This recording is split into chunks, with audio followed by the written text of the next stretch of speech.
SG Reads.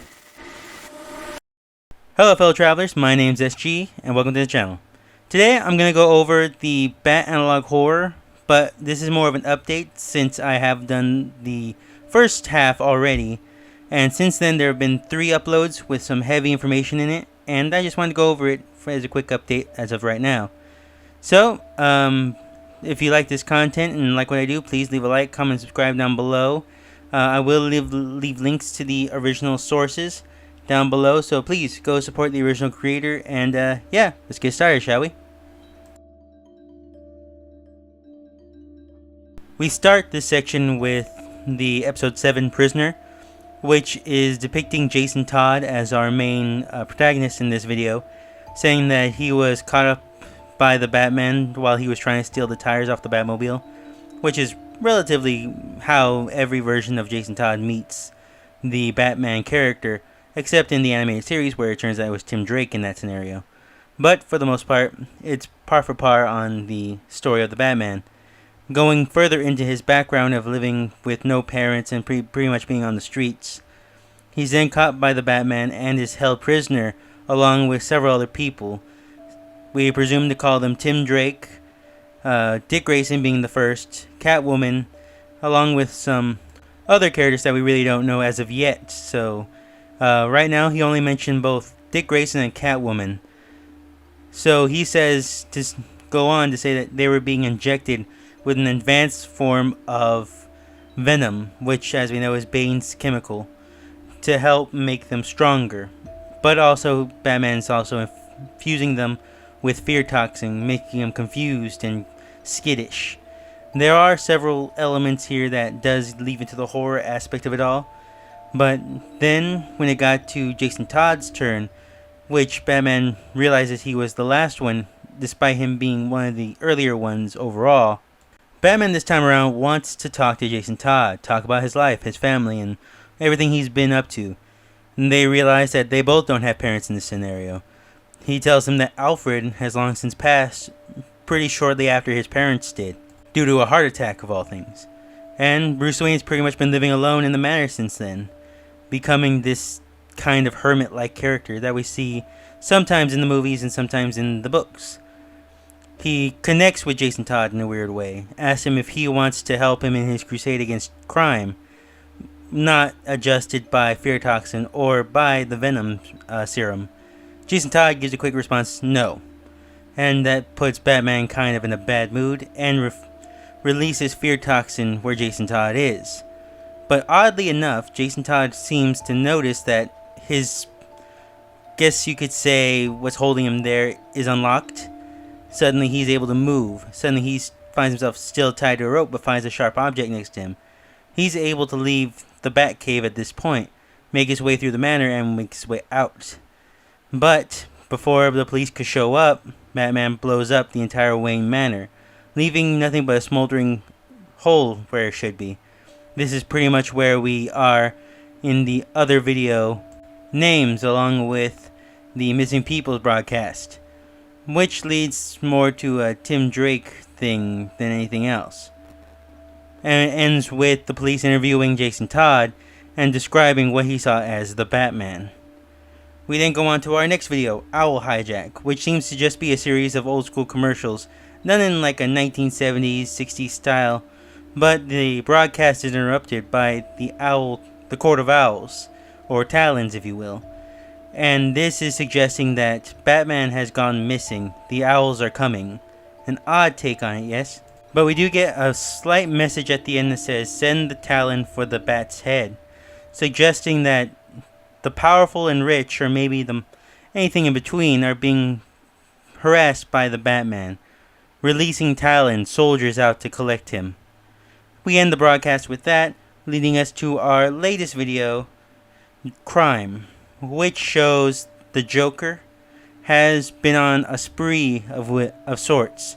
He has been released from Arkham or has escaped and is doing his old thing. This we could tell that Joker is unhinged, as we know from the last videos, especially the first ones from the desk of Jim Gordon and instructional presentation, that we do know the Joker is patient zero. he is the one that the Bat pretty much kept alive. And we do get more information suggesting that in this version it's related more to the Tim Burton films, relating this Joker to Jack Nicholson's character, because they both were involved in the assassination of Thomas and Martha Wayne. That could be a reason why Batman's kept him alive, to torment him, drive him crazy. But I think there will be more to that as we go on. So for now, those are the stories we're dealing with. They're all very interesting, very good. And let's get into the meat of it, shall we? First things first, I will admit I was wrong on several things, but that's the nature of the game. These are theories, these are not meant to be taken as facts or anything like that, but I do enjoy when there is a good twist that comes along the way. Like, usually at this point I would talk about who's narrating this, what is going on. And so far, from what I could tell, we've got 1, 2, 3, 4, maybe 4 narrators happening around here. So I would have to say that the 2 narrators we get in this one is Jason Todd, of course, and Jim Gordon in the last one explaining the Joker's crimes. But I will add this though. Who is collecting all these tapes, all this information, recording all these footages? Who is behind watching all these different things? And that would have to be Jim Gordon. He is hunting the Bat down after the disappearance of Barbara Gordon, supposedly by the Bat himself. And he is keeping an eye out for anything that's extraordinary, anything that's different, vigilante-like, and involves something either supernatural or superhero-like. So the one collecting all this information, all these different tapes, all these different witnesses' accounts, has to be Jim Gordon hunting the Bat down. Or at least keeping an eye on what's happening to Gotham as it's constantly changing. Sometimes for worse to worse to worse. Like he said, even now, the Bat's been gone for a good few months, maybe years. And crime has gone up. Everything has pretty much gone downhill since the Bat disappeared. Not saying that it needs to be around, but saying that it's not getting any better without him either.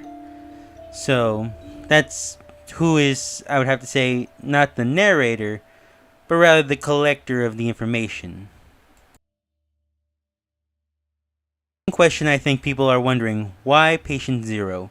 What is wrong with him? And why did Batman keep him alive even though he was the one reportedly involved in the murder of Thomas and Martha Wayne? Why would he keep him alive overall? Well, the main thing I would have to think is that he was Patient Zero in every aspect of this storyline.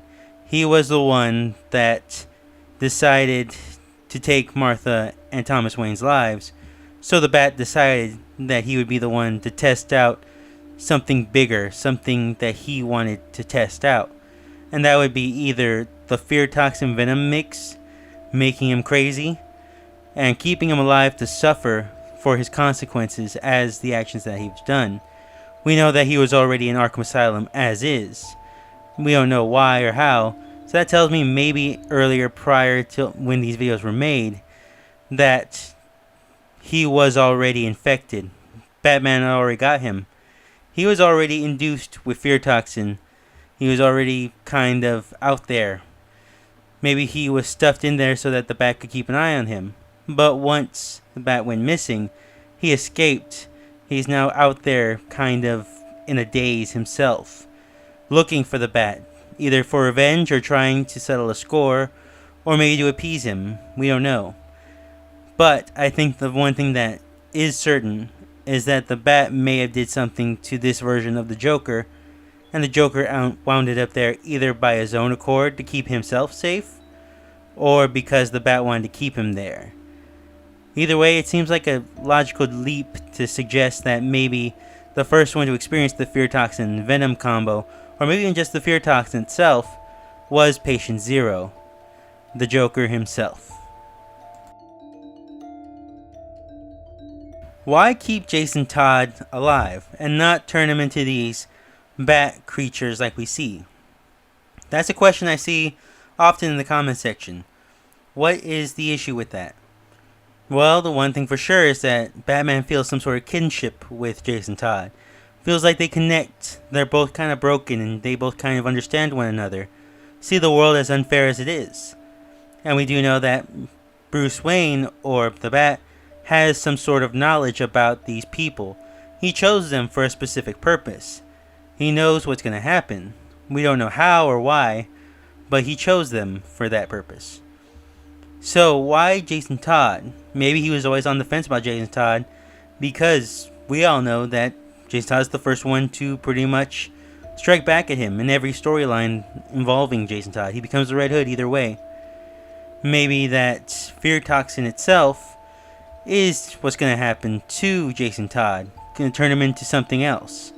Because we do see that small clip again of that Joker-like face with a bat symbol on it, suggesting Jason Todd becomes something else. It's hard to say, but Batman didn't chase him that hard. We can tell that because the fear toxin was in effect. So maybe he just felt like he was being followed or something along those lines. We don't know yet the full extent of what his adjusted fear toxin is. But for right now, we do know that Jason Todd is one of the only or first survivors of the Bat's effects. So let's see what happens with that, shall we? The last thing we're going to talk about is, of course, the biggest or second biggest thing to happen, which is the Court of Owl's sudden appearance in this. Now that's going to cause a bit of a stir in Gotham, isn't it? We do have a bunch of Talons all of a sudden waking up from their sleep, suddenly helping something, right? Maybe the rich, like usual. They want Batman for some odd reason. We don't know why yet, though. We do know that the Bat has been quiet as of recent, due to Commissioner Gordon's latest video. So why would they be after him all of a sudden now?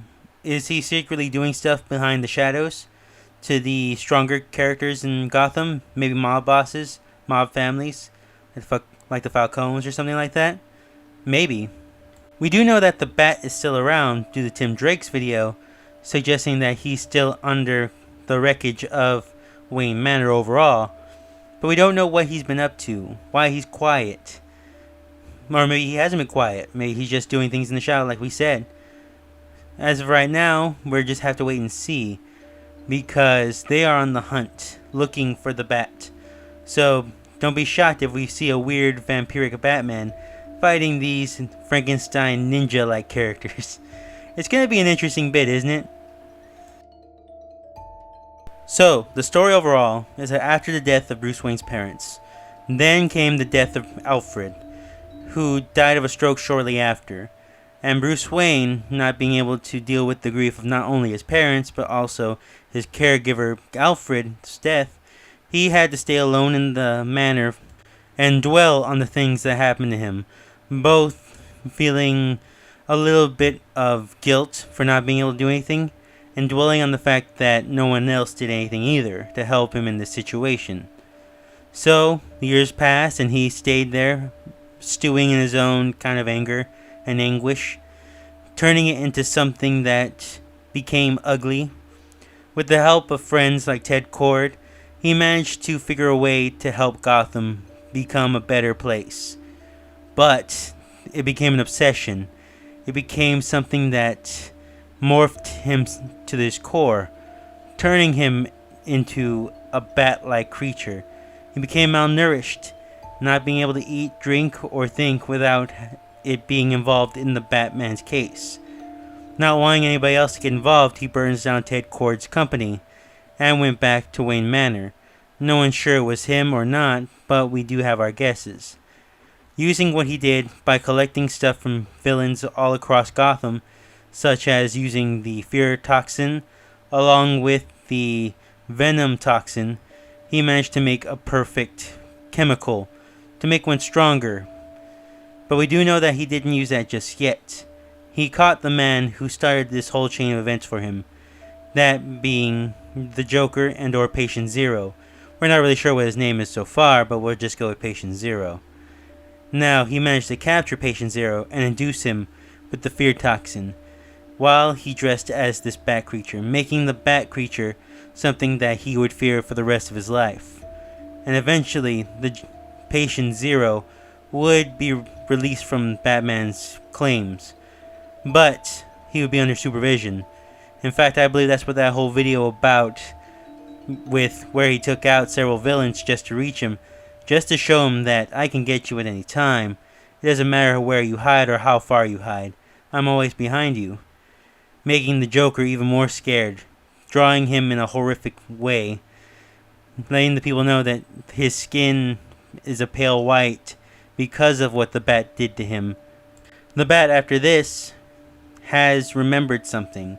Maybe something from Ted Cord, or maybe he's just abducting people. He's abducting children specifically, trying to build them into the perfect army of justice in his eyes. We know he kidnapped Dick Grayson and changed them. He did this to Selina Kyle, Catwoman, and changed her. We do know that Barbara Gordon is gone. Jim Gordon believes that she is one of those creatures.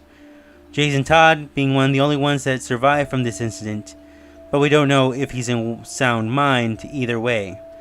And Tim Drake, we do know that he may have gotten away with documents suggesting that it was Bruce Wayne who was the Bat. Now that the cops know who the Bat is, and having a full-on video confession from Bruce Wayne himself, we can say that he took himself off the table, destroying Wayne Manor and being hidden underground. But it seems he wasn't quiet for that long, or maybe not even at all, because now the Court of Owl has started to dig into the Batman case, trying to put a bounty on him and collect him because of being a hassle to them. And not only that, it seems that Patient Zero, renaming himself Joker, is now out there himself, going on a spree and trying to either entice the Bat to come out, or maybe he's just done being afraid himself. Or for all we know, maybe the Talons released the Joker and is using him as bait to lure the Bat out. We don't know, but that's the fun of it. We'll see what happens, shall we? So overall, this is still a really good story. I could see that it has improved a lot over the several months shortly after the last one before we did came out. I can see that he has really upped his game in both grammar and storytelling.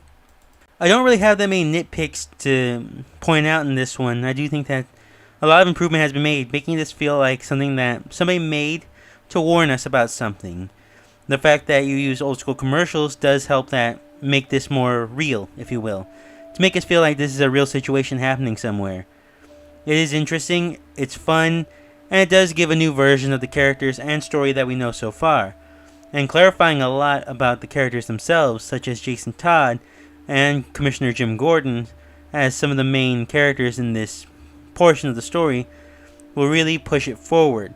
Maybe we'll find Barbara Gordon in the mix of all this, maybe Jason Todd will go through a transformation himself, but if anything, we'll see what happens, yeah? All in all, still really good. Can't wait to see what happens next. Anyway, hope you guys enjoyed this video, and can't wait to see you next time.